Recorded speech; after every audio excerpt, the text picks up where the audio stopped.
We're very light on numbers this morning, not exactly a huge audience, is there?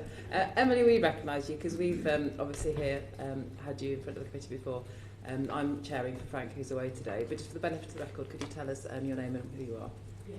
I'm Emily Holtzhausen. I'm Director of Policy and Public Affairs at Carers UK. Lovely, thank you. And today you'll know that we're interested in, and we've looked at Carers Allowance before, but specifically the issue of overpayments and the DWP's responsibility then to claw them back, and whether the system, whether people in receipt of Carers Allowance understand it and their obligations around earnings. So we've got some questions around that. And we're going to start with Ruth. Morning. Good morning. Good morning. Emily, Carers UK has a very helpful forum on your website for carers to ask advice about what's happening to them. What sort of evidence have you had around overpayments on that forum and people being asked to pay back? Well, I've looked back through both the forum and our advice queries as well, and we get a steady flow of overpayments questions from carers, and they range from a whole range of different circumstances, which is one thing which shows you how flexible we need to be in terms of helping people understand the system. But they are instances where people have declared earnings because they absolutely knew they were going to go over, but hadn't realised they'd gone over before, just by £1 or a couple of pounds for a year. They include people who just said they didn't realise, they hadn't really realised about earnings. Some had already knew the system but then became self-employed and on 0 hours contract, and it was quite stressful caring for a disabled child as well as working just a few hours unpredictably, if you like, and then forgot to inform the DWP. We've had other people say, well, you know, I'm already in touch with the DWP because I've got income support, and they knew that I was coming off that and going on to work. So why is it that they didn't know? So they didn't tell the right bit. So there's a range of different circumstances. They are in all sorts of different caring situations, as far as they've told us, caring for parents, caring for partners, and caring for disabled children. And as you know, the requirement is to provide at least 35 hours care a week, but most of the statistics show that most people provide much more than that, and it's usually quite intense. So welcome, really, the whole debate around looking at the kinds of information that people get, how they're able to predict their earnings, and if you look up the rules there, they are quite complicated. Some definitely to the benefit of carers, actually, but you need to understand them well in order to know how they work. So we welcome the raising of this issue as well. And I just want to say as well that the one thing that comes back through very clearly is the distress that this causes. Most people say, I just didn't realise, or I never realised, but for whatever reason. Could I just ask you to expand on that? How much awareness do you think there is of the earnings threshold in Carers Allowance, and how clear is the information from the departments to carers about it?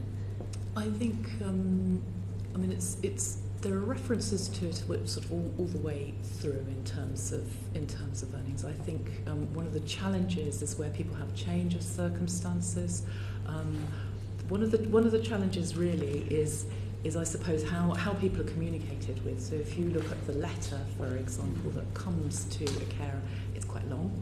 It's quite complicated. 4 pages. Or 5 or more.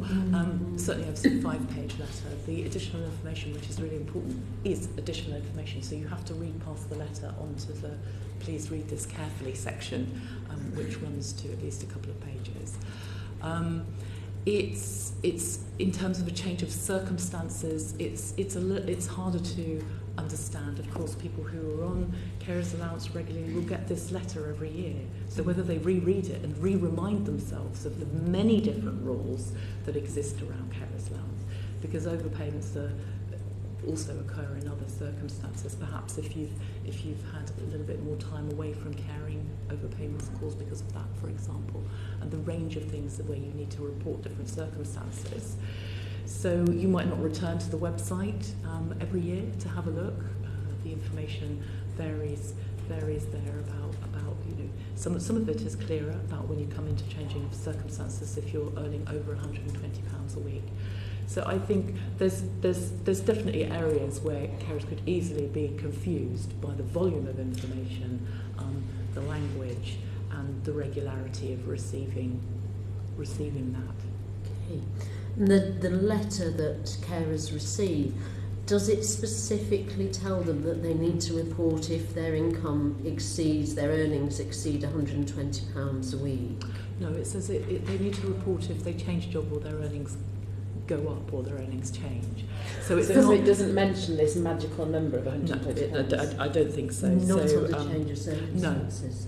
No. So it's a little bit it's confusing. I mean, we absolutely we do welcome the fact that the earnings limit goes up. That's so important. We have views about the level that it's set at, but I think knowing the earnings limit every year, and it is important. We also see people who think it's lower than it is and could potentially work a little bit more. I know that's not the subject of today's discussion, but we could make it clearer to people. Okay. And there are deductions that people can make from their earnings to get a net figure before they're deemed to have hit the threshold. What's the information out there about those deductions? Because I know Carers UK gives additional advice to carers on that. We do. We try and so it's quite complicated in terms of the deductions that you can deduct tax and national insurance, potentially half of alternative care costs. I mean, most people won't pay tax and national insurance, but you can, and contributions and pensions, and then half of alternative care costs. And there are some allowable expenses as well, but it's not clear what those allowable expenses are. They're not set out. They include perhaps travel expenses, and the expenses that are spent purely for that employment. So it's actually quite hard for people to work out what that is. We do our best by trying to give worked examples so people can see what that might be. The other issue that we've come across in terms of people trying to predict their earnings is when people are paid monthly, but you have a weekly amount. You have to be able to work out what that is. So it requires a certain level of maths ability. Normally you would times that by 12 and divide that by 52, as it says in the upper right hand.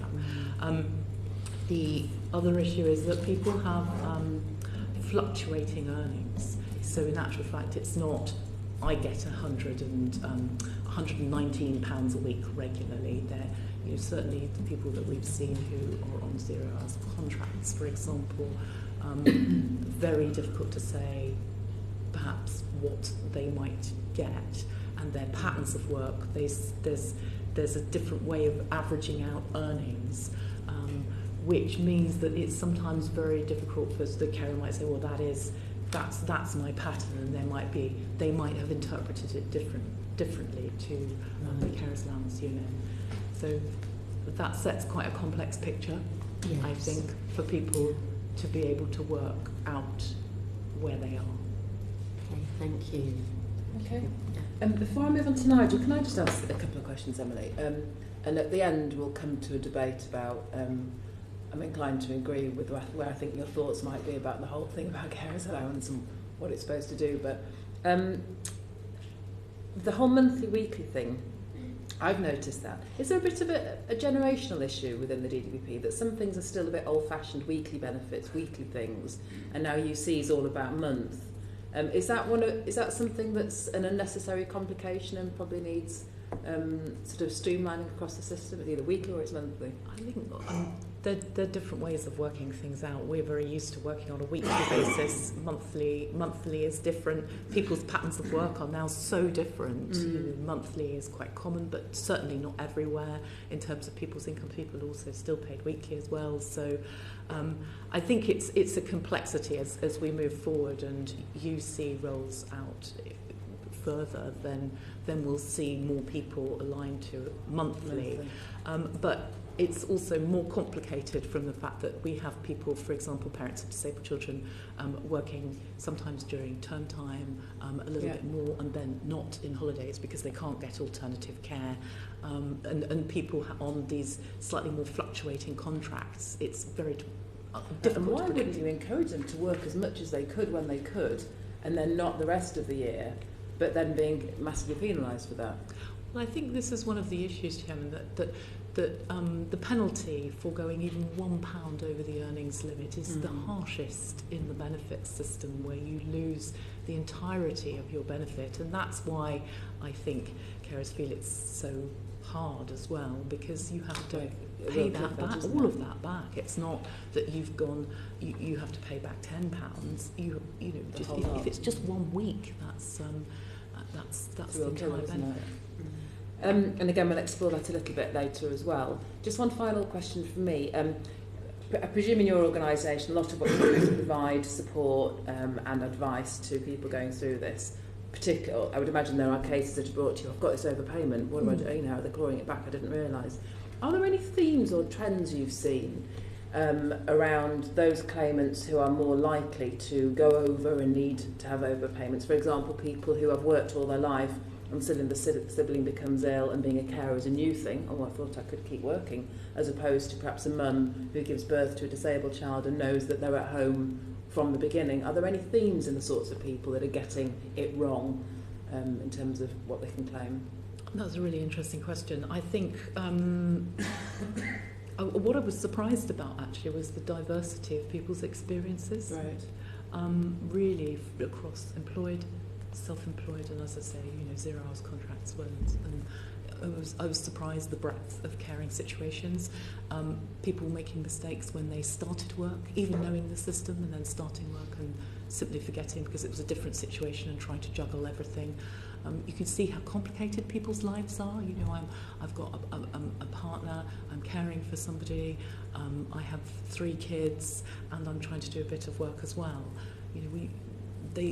The one thing that comes through really strongly is that they do want to have a bit of work. That the bit of work that they can manage is really important to them for income as well as for other reasons. Yes, self-esteem. And we want to encourage that, not make people concerned about what they might do. The worry too is that what we get, we don't do casework. We advise that people receive casework support locally through Citizens Advice and other charities. So we don't always know what has happened to people in the end. But what is very clear is that people are obviously very shocked when they're contacted when they've made an overpayment, and many of them say they just don't know how they're going to pay things back. Now, I know that the department has a number of different ways of smoothing that path for people. There was one case of somebody who was potentially being prosecuted and contacted us, and they were so frightened they started ignoring the letters, which of course was the worst thing you can do. So I think we'd like to get to a place where people are really aware of what they can do. They can do things positively, predict where they'll be, and manage their family finances well, and be open and transparent about it. I think that's probably the place we'd all like to get to, really. Brilliant, thank you. I mean, so just from the critics' point of view, if you don't mind, I'd be quite keen to ask the CAB then. It sounds like they may be the better organisation with the data to see if there are any themes in the casework they've had of the kind of people, or is it just everybody? Is this confusing for everybody, as opposed to people perhaps who've worked all their lives? I think it is confusing if you haven't interacted. So if you've been working for many years and then come into the benefits system, it's a confusing system, Yeah, sure. And you have to learn it and learn who you talk to. So the people that learn this discussion, this debate well with the Carers Allowance unit, they will build up knowledge about how things work. But we still get quite complex questions from people because benefits are complex. We did ask the Citizens Advice Bureau, and they were really helpful. They don't pull out and record separate overpayments, but they gave us a few examples of where people had informed about a change of circumstance, but there was a time lag between the information being asked for an overpayment, but not necessarily reconciling processes. Okay, thank you. Nigel? The department would tell us, they make it very clear that if your earnings go above that threshold, then you have to tell them, and you may obviously get less benefit. I mean, is that a view you would agree? Is it made clear to people? I think we would like it to be clearer, a lot clearer. I mean, it talks about earnings going up or changing. I think it's you have to.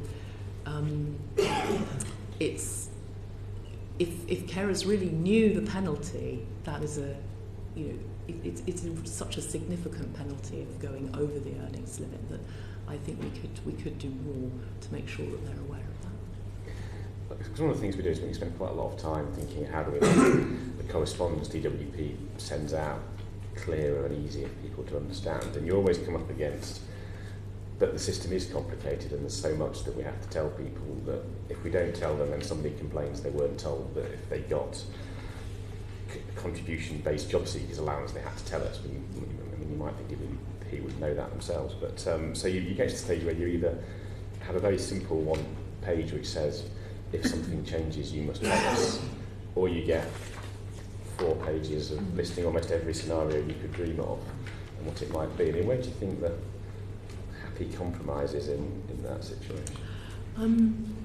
But definitely, that's a tricky road for the DWP to walk through. I think it could, for example, link to more information online, which is something the Select Committee has raised as well. Worked examples so that people have more information. There will be different requirements for the DWP saying as to why perhaps they haven't been clearer about the information in the letter, perhaps about changing jobs or things going up. It would be interesting to know what they are as to why we can't be more explicit in the letter. So I think there is a requirement. There's certainly a design element that could help this in terms of the type size is not that large, and how the last pages, which are very important, which is please read these instructions carefully, are the appendix. So that doesn't necessarily draw your attention to that, but that is where the information is absolutely critical, that you must read those sections. And I don't know to what extent this is linked up electronically for carers, whether they receive this electronically as well, or whether it's always in paper form. That's a question I don't know. It's always in paper form. It's always in paper form. Yeah, I mean, people are less used to using. Some people are less used to using paper now, and use email as a way of storing just about everything. This is this generational thing I was asking earlier about weekly, monthly. Sure. It's another example, isn't it? UC is all about online journals, and yet we've got a benefit like this. It's all about bits of paper, and to me, that's just really inconsistent. Well, we could, it's something that could potentially be changed, and certainly people trying to track their earnings. Where am I? Where am I up to? There's no mechanism for them to do that officially.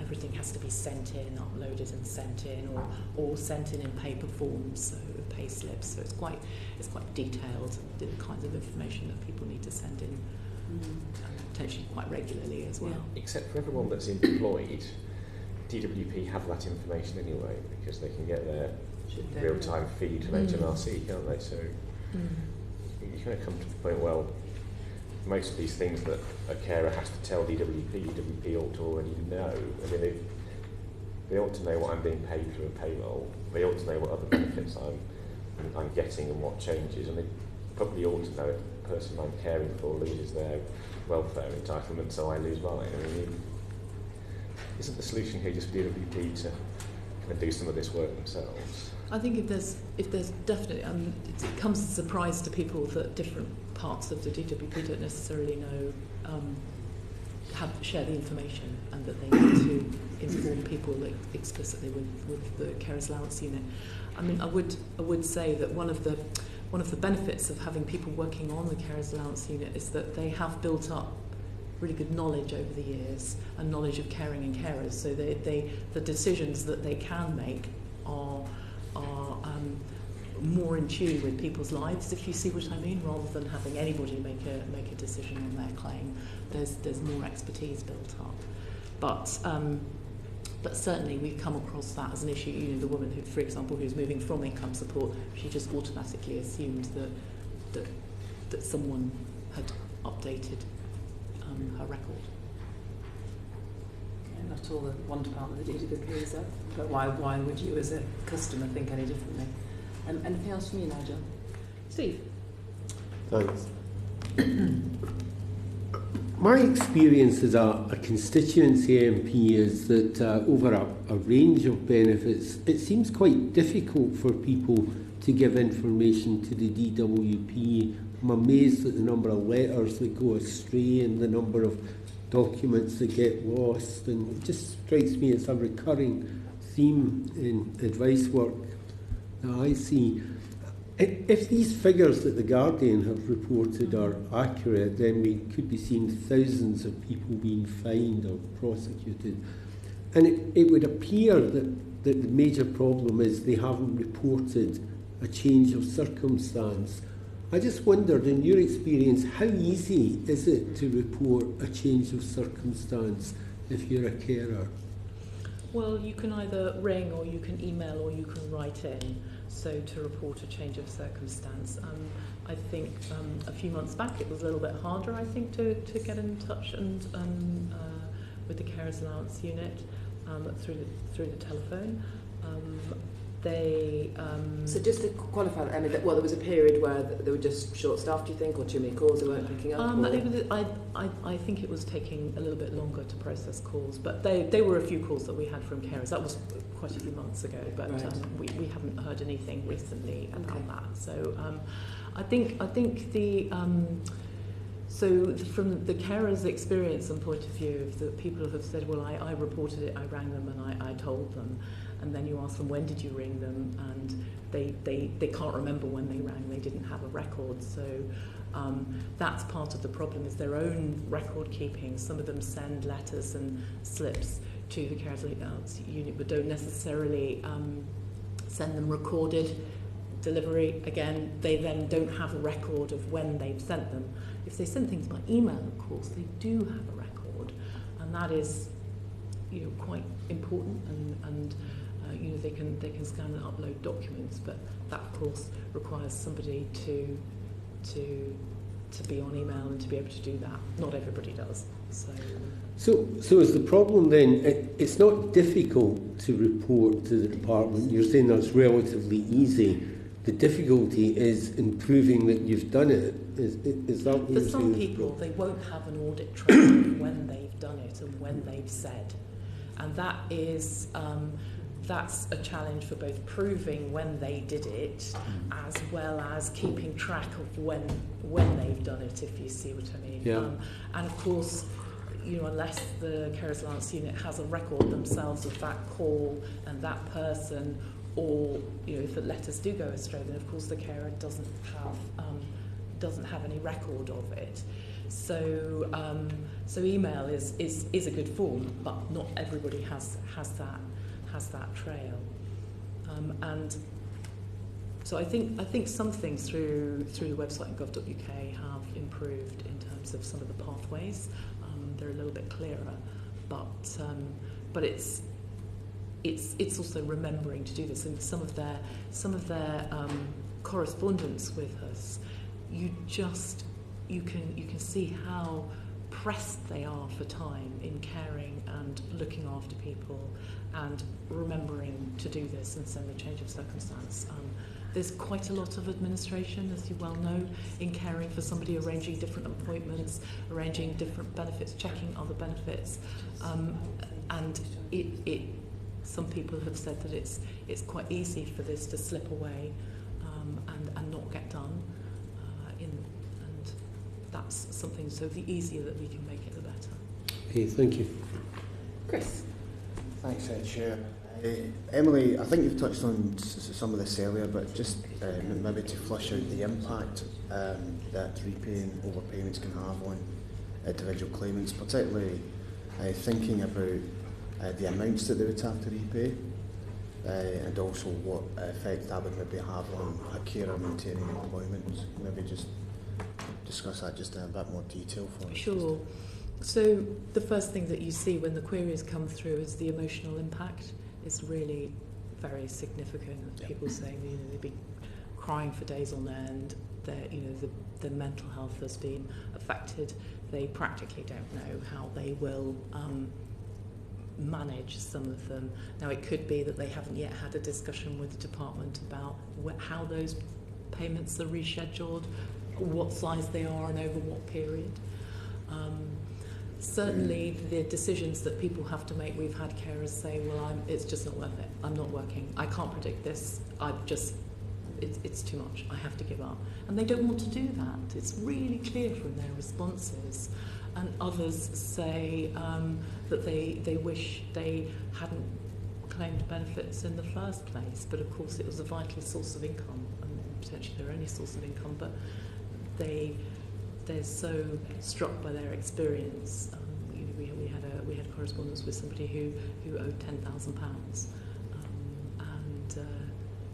and had made a mistake, and it wasn't picked up. So they owned or they earned 10,000? Owed. So talk us through that. How does it get to 10,000? You know, quick bit of math, £64 a week. That's not a short period of time. Had they had no dialogue with the DWP at all? I think they had a small job. They're self-employed, and so they just didn't realise. They said they didn't realise, and so it hadn't been picked up. But it's more than a year. Oh yes, it's several years. So no interaction from the DWP. The DWP will have written to them every year. Did they? Do we know this? Well, no, we don't know this, but the DWP does write to all claimants every year. They get an annual letter, so they will have had that contact. It's possible something might have gone wrong, of course, but yes, I mean, she didn't. We didn't talk to her about that specifically, but because it was an advice query. So just so that you're clear, sorry, Jess. So the department will write out to a claimant every year on an annual basis, describing what they're going to be receiving. With the letter that's quite comprehensive, as you've sort of said, with the award, with all the different conditions, all the things that you need to report the change of circumstances of. Yeah. Okay, and then someone that you're aware of then gets a subsequent letter saying you owe us £10,000. Out of nowhere. That's the bit I can't get my head around. Yes, quite often these calls will cover. They're unexpected because obviously if people have made mistakes, they don't expect it to be asked for an overpayment. So what's happened? Sorry, I'm gone. No, that's okay. No, I'm just curious then. How was that particular issue you're talking about resolved? Was there any underwriting, or are they having to pay the £10,000? We referred that person to some casework locally. So we told her what her different rights were, and then referred her to local casework. So I don't know the outcome of that particular. Yeah, I don't know the outcome of that. Sorry. Yeah, no, I mean, I'm thinking the same as you. I just want to make sure I'm understanding it properly. So for a number of years, this person would have got an annual letter. You receive carers allowance. Don't forget, you need to keep telling us about changing circumstances. And then there's no warning. And then out of the blue, oh, you owe us 10 grand. With self-employment, how does it work? Because you won't actually know what your annual profit is until the end of the year, until your accounts are done for tax purposes, probably about 9 months after your year end anyway. So you could have been receiving carers allowance for about 21 months before you even have any idea that your profits, after taking in all your general profit and loss expenses, are over the allowance. But then you have all the different carers allowance expenses to take into account with your travel expenses and everything on top of those self-employment deductions. So it seems almost impossible for carers who are self-employed. And I suspect that self-employment is something that fits quite well around caring. I mean, there's lots of people who might be able to run like an eBay business or something from home whilst they're caring. So it's not going to be an uncommon situation. Is this affected by the fact that this is one of these benefits that's not annually reviewed, it's only occasionally reviewed? So is it a case that the department just has a trawl periodically and scoops up a whole load of people who've been missing? That's what I'm trying to get to the bottom of. And self-employment is slightly more complicated for all the reasons you outline. But if somebody's a PAYE earner, have you had experience of cases of people coming to you where they're a regular PAYE earner and have had a mystery letter out of the blue after 4 years, 5 years, whatever, saying, by the way, you owe us this much money? Yes, they haven't. They will be PAYE earners. Yes, I would say. I suppose maybe it's not always easy to tell people's employment status when they come to us. So it wasn't a question that we necessarily asked. So unless they declared it, so I'm just making an assumption of who might be PAYE, because really the earnings limit is the earnings limit. And then how that's worked out. But you see, there are different rules for people who are self-employed, both short term and then the longer term. How one works that out. If it was me, I would find it very complicated. This case that you've raised with us of 10,000. Do we know how far back that went to in terms of years? I mean, I'm just thinking. I mean, it would seem to me. I mean, if I'm trying to get money back off of Steve, for example, I know I can only go to court and claim back so many years. So I'm just wondering if this £10,000 alleged overpayment, what the time span of that was. It was several years, maybe 3 years. Right. Is it possible that the DWP could write to someone and say, well, actually, we're going back 10 years or 7 years? Or? I don't recall how far back the DWP can go. Right. No, I don't recall that. They've been reclaiming £48,000 as a maximum is what the permanent secretary has told us, which would mean them going back sort of 15 years or so. I mean, it's possible within that amount there are other benefits that are also included. So it's there are questions that are just about this is carers allowance specifically. Oh, just carers allowance specifically. £48,000. I'm just struggling to understand the interface between the DWP. Yes, on the one hand, you know, we can have a debate about whether carers are given clear information about you must report change in circumstances, only £120, and there's some debate to think about whether that's clear enough. But I just don't understand how the DWP, if you are PAYE and have access to the information, HMRC, real time, how it can be that cha-la-la-la-la, nothing at all, and then 10, 15 years later we're coming after you. I just don't understand that. And I'm trying to get a handle on whether there are annual letters that people are that tell them they owe some money that they're ignoring, or whether it is the DWP not being disciplined enough, and then suddenly, I don't know, doing a random piece of analysis and going, oh, we found some people that owe us some money, let's write to them. Do you have any sense of? So the annual letter is more or less a standard letter. I don't know whether it varies to different people according to their slightly different circumstances. It may well do, because of people's different benefit mixes potentially. So they get that every year. So it doesn't say you owe this much. That's a completely separate exercise.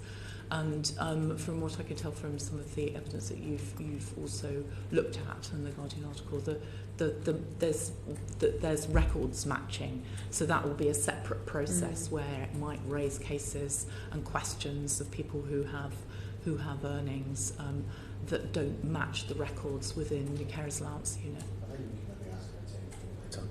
But Emily, we know now that there's over 1,000 carers who are facing prosecution.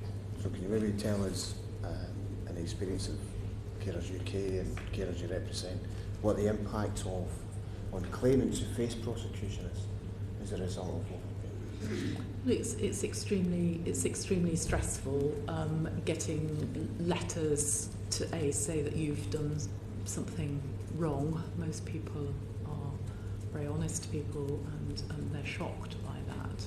And then it's extremely stressful for people's mental health and well-being, on top of when they're caring, and some of them aren't caring anymore. So there's the legacy. Of course, they still need to go through that process. They feel it very personally. It's very difficult. Okay, thank you. So, sorry. No, sorry. I just wanted to ask, where do you think, where's the best place for us to get evidence, data? Is it CAB? If somebody comes to you, oh, I've had this horrible letter telling me, goodness, I don't know what to do. Is it the CAB you're handing it on to? I'd just like to understand more about whether it's it seems to me haphazard that people get this letter arriving, and I want to try and get some sense of the data around that. Where would you recommend? So CABs, certainly locally Welfare Rights Bureau as well. There are fewer law centres around who would be able to support nowadays. We, as I said, we provide national advice, and then we refer people on, so we can look at what people have told us so far.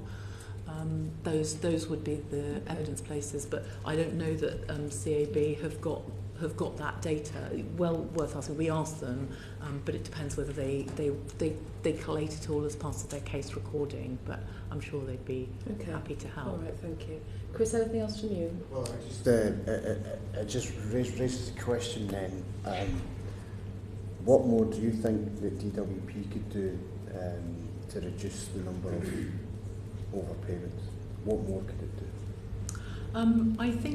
I think this is a very long-standing issue, really, and that is to reduce the level of overpayments.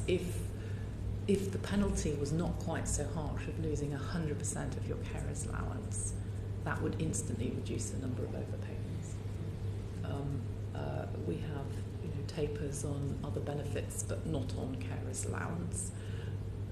It would allow people to flex. It might make trying to predict earnings still complicated, because it's hard to work out withdrawal rates, but the penalty would not be as severe. How would you recommend that it was tapered? Would you align it with universal credit, or?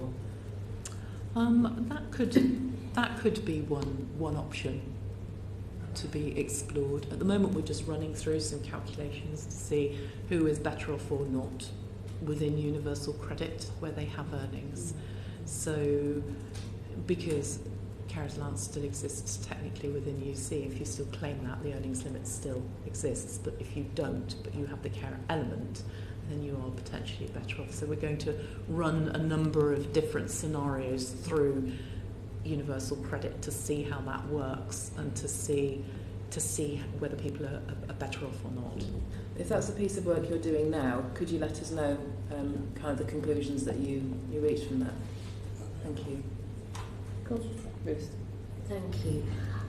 I was going to ask, we've had evidence from the Permanent Secretary at DWP that there are around 70,000 cases of overpayment of carer's allowance they're looking into at the moment.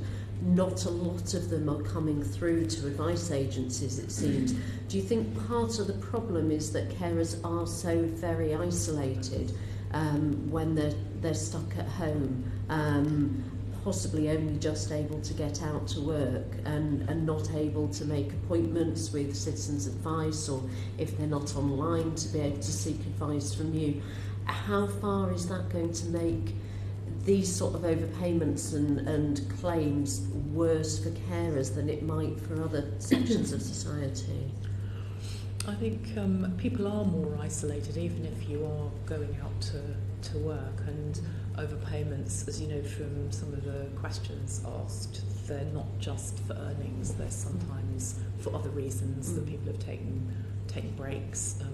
Perhaps they're caring for somebody who's really very severely disabled or in hospital, and they've had some very much needed time off, and they're still in payment when it shouldn't be, and some are no longer caring, and there are overpayments there as well.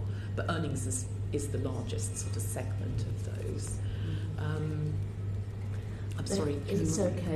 I'm just going to say, so bearing in mind the level of advice that's given to carers, do you think that it's fair that they are being prosecuted under criminal procedures? And I mean, in some cases we've seen in the media under Proceeds of Crime Act for carers who've gone a little bit over the earnings threshold. It's very difficult. I mean, there are different cases. I know that in terms of advice that people get locally from other sources like Citizens Advice or like ourselves, they have to know we exist. They have to be able to make the time to make an appointment. That can be difficult. Certainly Citizens Advice do a fantastic job, but they are also very stretched as a service locally. And prosecutions are hard.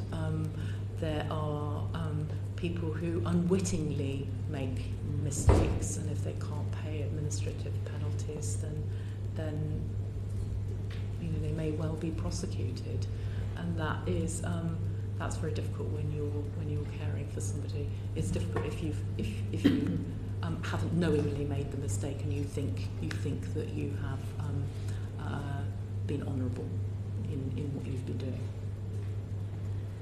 Okay, so do you, obviously there will be cases of deliberate fraud, but in a lot of the cases we're looking at, it has been unwitting, as you say. People get an extra £1, but they lose £64.60. How does that fit within the concept of sort of fairness and British justice? Well, it's very difficult. It's, you know, we say that caring is an incredibly important activity, and the support that people provide is worth 132 billion a year. It's something that we simply can't do without, really, and we to have the harshest penalty of earn £1 over, lose 100% of your carer's allowance isn't supporting families in the way that we should be, really, to continue caring and to continue with a foot in the workplace. So it's not really being aligned with other caring responsibilities for children, for example, where we've understood that flexibility is really important. All the research points to caring for disabled or older people is actually more complicated, more unpredictable than, you know, if you're caring for somebody with severe mental illness. It can be very unpredictable, very difficult. You may have many different hospital appointments that, again, you can't predict when or how they will come. That's very different to caring for a child where the development cycle, a non-disabled child where the development cycle is predictable. And it's not when we look at things like the earnings limit and that losing 100% of their carer's allowance, it's not just us who'd like to see that change. There are other organisations like Contact Family who support parents of disabled children. There are challenges around those parents' interaction with tax credits, because of course the earnings limit where it's set itself is you can't work 16 hours, so you're under the threshold for other support. And if that earnings limit, and forgive me for saying this because this is another issue, if that earnings limit, although it might have risen in the last couple of years above the rate that wages have risen, because it doesn't keep pace with the national living wage, the number of hours you can work is dropping. Yeah. So it's just dropped below 15 hours a week now.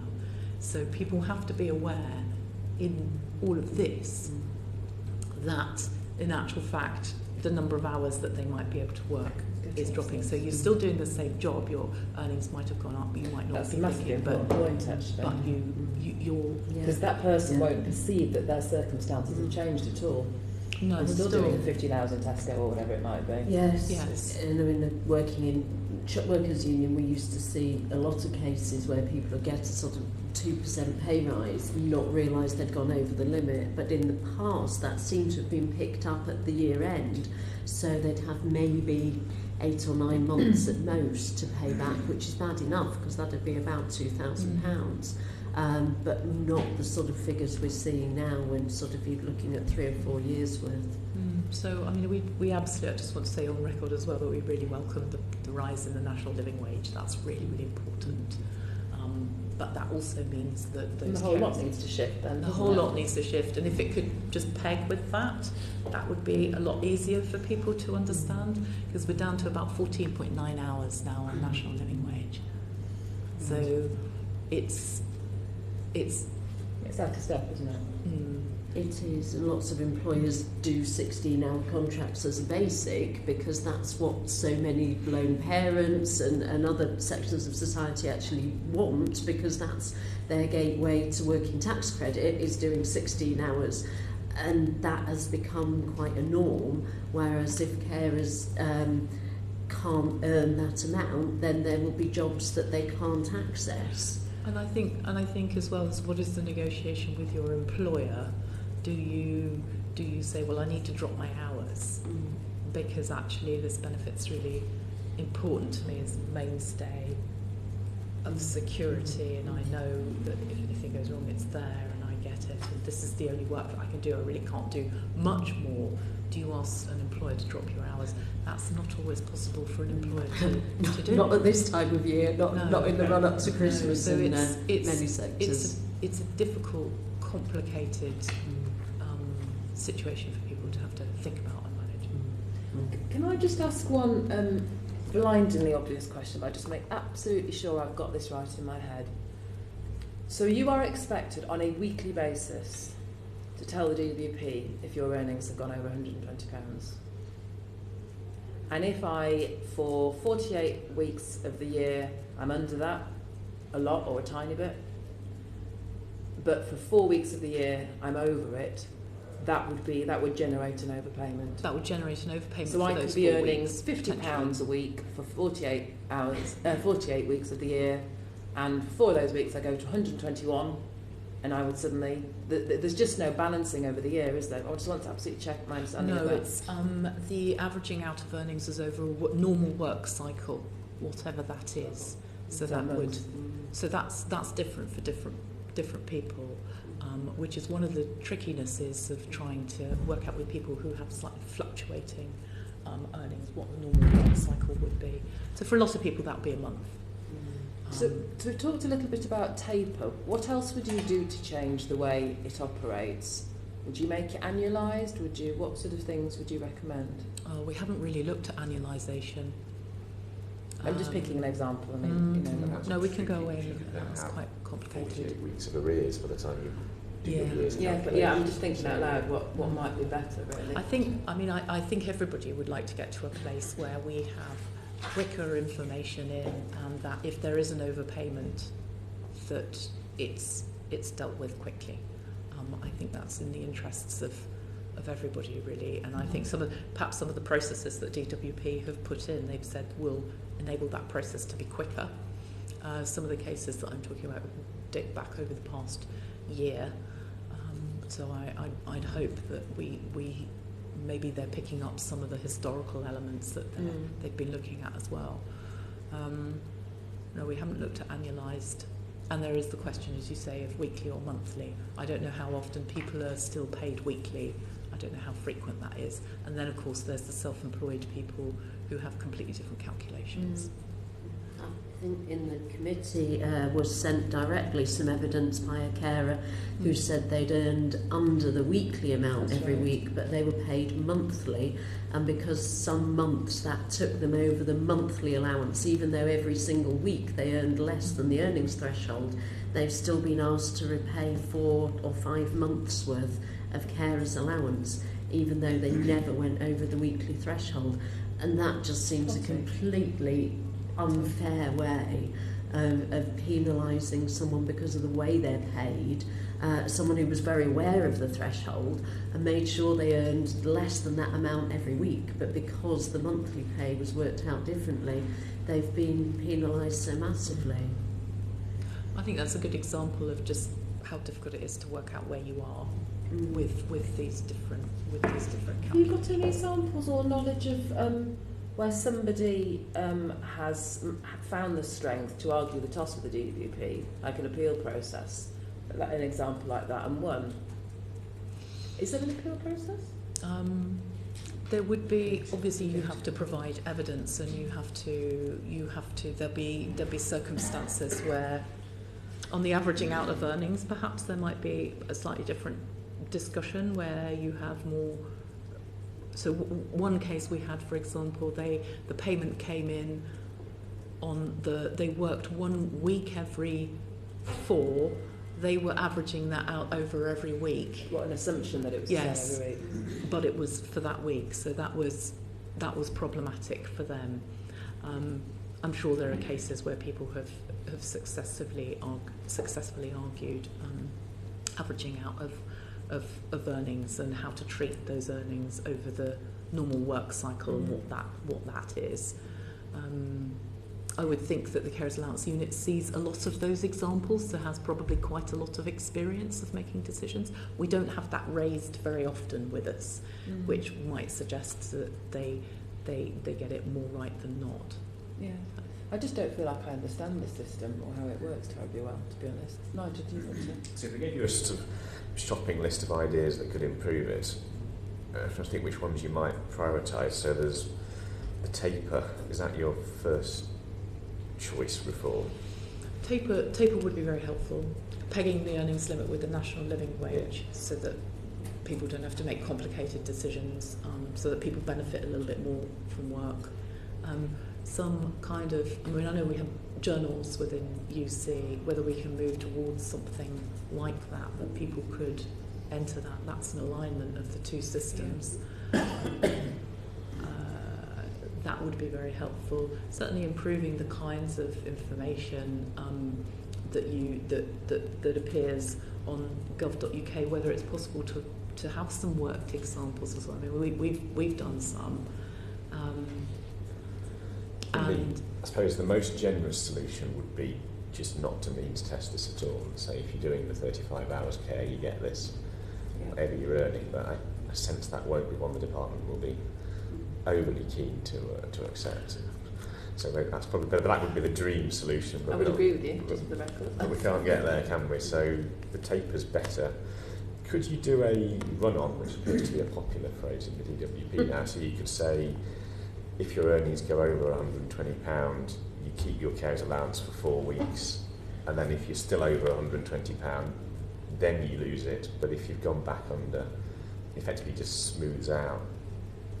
Those are all different scenarios. We've picked ones that we think would be doable, and we haven't looked at things like that, but could definitely.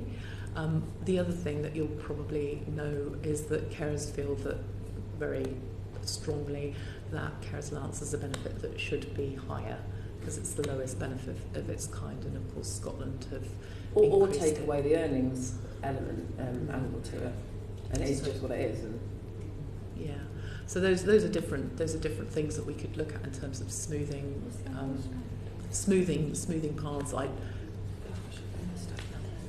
There are so many rules around how you compute final earnings and the period within which that rolls, what is included, what is not included. So the advice within the Welfare Rights Handbook from the Child Poverty Action Group runs to several pages just on this. Which is why if people have more, if we're looking to more agile working and flexible working and a mixed economy, we need a more flexible way of people being able to keep track of what they're doing, and for them to be helped for work to pay for them, and not fear the benefit system will penalise them if they get it wrong. anything from anybody that we've not covered? This may be more for members here than Emily, but there may be an issue with worker pensions and HMRC that they can't actually share data when they're dealing with an individual, and that might be worth understanding. They can. But they can, all right. And then the other one is when it comes to the self-employment that we've discussed, whether making tax digital might address that, where they have to submit in real times every quarter. So you wouldn't have the 20-month you potentially wouldn't have the 21 bank log that you've described if there's a system that corrects naturally as each month goes by. Bizarrely, coming in for very small businesses. well, this is the problem. So that's my next point actually. Yeah, the very people we're talking about probably won't actually be But it at might the be moment. some. It might be Initially, some. won't be covered by that. So I just want to say on self-employment, there's a slightly higher than average number of people who are self-employed in caring, just because of the flexibility around caring. And by no means is everybody on a low income, but there are people with sort of quite low income self-employment jobs as well who would fit with carers allowance. Yeah, I'm afraid I'm not very knowledgeable about the new tax systems coming in for self-employment. It might also depend on different thresholds as well. So at the moment, there's starting off over 10,000. But it is all about data sharing, isn't it? It is, yeah. And that just doesn't. It seems to me haphazard the way the DWP come after you. They suddenly decide after 10 years to do a bit of internal analysis. Oh right, let's go for this bunch of claimants. It doesn't seem to me regular and predictable, and that's the bit I want to try and understand. I just think I have this naive view of the way RTI works. Is there's a big database. It would put a red flag up which says you're paying carers allowance to somebody who's just earned £200 this week, and it would flag it up, and you'd go and say, what's happened here? And you'd say, oh, that's a mistake, I've been paid for 2 weeks in one go, don't worry, it's fine. Or I've got some deductions, it's fine. And so you would never get these arrears building up, but that's not how RTI works, is it? No. I think you have to simply ask the system to check it doesn't do it by some clever way. There are examples, Chair, of actually debt being written off, so that was with the tax credits. I think lots of debts were written off. Are you arguing as an organisation for the government to write these, to actually not go after this money? Well, the department has the ability to look at different waivers as well as sort of longer term payment prospects. So we would be asking for them to take the circumstances very much into account for different cases. I mean, obviously, there are people who deliberately defraud the state, in which case that's a different matter. But we would be asking them to look at those. Just one more thing. When I claim carers allowance, do I have to? Does the system track who I'm the carer of? So if I'm caring for Derek, do I have to say I'm the full-time carer for Derek? Or do I just have? Or does the system just not record who I'm caring for? It just records that I'm caring for And someone. does it know if Derek dies doesn't it, or doesn't loses his let's entitlement? be happy. Doesn't Or go it care into for hospital. anymore? Yeah. So Well, I could go into a hospice and I would never then. I know that when you apply for the benefit, the person that you're caring for has to acknowledge that you're caring for them. And that was a new introduction to make sure that to reduce people who are saying, well, actually they don't care for me. So that's been introduced, and that's been quite successful. The system generally doesn't know that you're a carer unless you're tagged to something like carers allowance or any of the other sort of carer flags within the system, maybe in income support. So I don't know whether the system will know the claimant for whom you're caring, the other claimant, because of course they have to be on the correct level of disability benefit.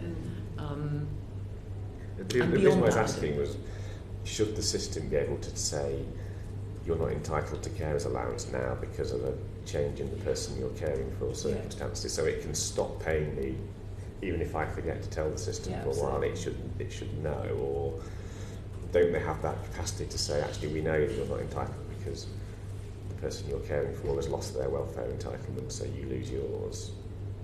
Or is there just no way of joining it all up? So I know that from carers they say my carers allowance stopped because another benefit is no longer in payment.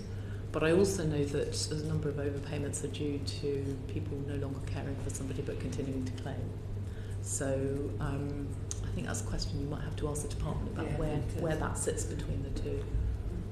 But going back to your circumstances, which is a good point, sometimes the circumstances are quite stressful, all sorts of anxiety. If someone has gone on to hospital, particularly a child or something, then actually the last thing you're thinking about is contacting DWP to say this isn't necessary at the moment. And so when these things are investigated, we would hope and recommend that they would apply some empathy to the situation, if that's possible. There's certainly examples online of people who've asked for advice where somebody they care for has gone into hospital and they've been so busy running around. I mean, even sort of going into the hospital every day and sort of 2-hour round trips and actually doing 35 hours worth of care, even though the person they care for is in hospital.